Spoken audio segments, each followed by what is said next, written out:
2 October એટલે આપણા રાષ્ટ્રપિતા મહાત્મા ગાંધીનો જન્મદિવસ। ભાષણની શરૂઆત હું કેટલીક પંક્તિઓથી કરવા માંગીશ। दे दी हमें आज़ादी बिना खड़क बिना ढाल, दे दी हमें आज़ादी बिना खड़क बिना ढाल, साबरमती के संतों ने कर दिए कमाल। मोहनदास करमचंद गांधी मात्र एक नाम नहीं पण एक विचारधारा है। तेमने सत्य और अहिंसाना हथियार वडे दुनियानी सौथी शक्तिशाली ब्रिटिश हुकूमतने हलावी दीधी हती। तेमणे शिखाव्युं हतुं के लड़ाई मात्र शास्त्रोथी ज नहीं परंतु एक मजबूत आत्मविश्वास और सत्यना मार्गे चालीने पण जीती शकाय छे। गांधी बापुए दक्षिण आफ्रिका में रंगभेद सामे लड़त आपी भारत में आवीने चंपारण सत्याग्रह, दाड़ी कूच, भारत छोड़ो आंदोलन जेवा अनेक कार्य द्वारा आजादी मसाल प्रगटावी। तेमना माटे देशभक्ति विषे आ पंक्तिओ खूब सटट छे।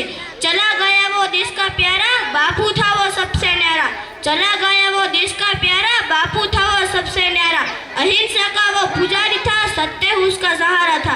आज पण ज्यारे दुनिया अहिंसा ने नफरत घेरायेली छे त्यारे गांधीजीना विचारो વધુ પ્રસ્તુત બને છે। તેમણે કહ્યું હતું કે તમે જે દુનિયામાં ફેરફાર જોવા માંગો છો એ પહેલા તમારામાં લાવો।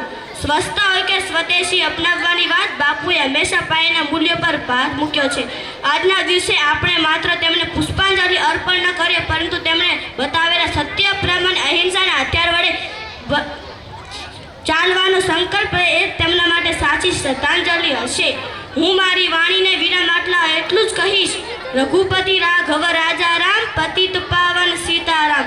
ईश्वर अल्लाह तेरो नाम, सबको सम्मति दे भगवान। अस्तु।